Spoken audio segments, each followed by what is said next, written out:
रेख, ललित लेख. शब्दांवरची रेख रुसली, कोपऱ्यात जाऊन बसली. मला म्हणाली, तू मला काय विसरली? रेख अशीच असते, आठवणीत ठेवून ती मारावी लागते.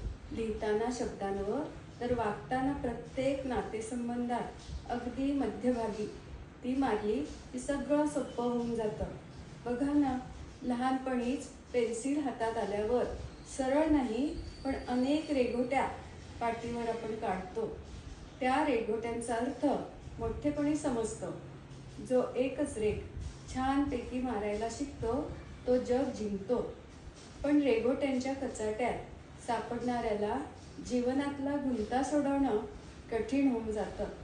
रांगोळीची रेघ सुद्धा तिच्या ठिपक्या ठिपक्यांना जोडत सुंदर अशी कलाकृती तयार करते.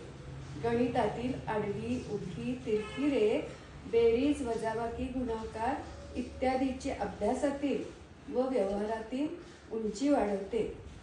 वहीतील रेघ अक्षरांना सुंदर बनवते. लक्ष्मण रेघेचे महत्त्व तर आपल्याला माहिती आहेच. हीच रेघ हळूहळू मोठी होत जाते व सीमारेषेत येऊन थांबते.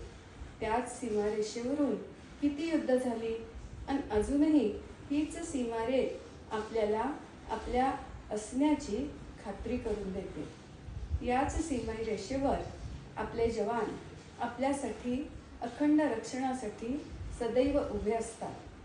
रेघ अशी मारावी, आपल्या अल्याड आपले व आपल्या पल्याड असणाऱ्यांचे स्वातंत्र्य जपून जगता यायला हवं.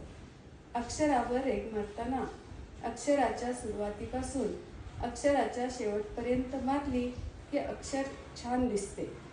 जसं जीवनात आलेल्या व्यक्तीला सुरुवातीपासून शेवटपर्यंत साथ दिली की जीवनही सुंदर होऊन जाते. धन्यवाद.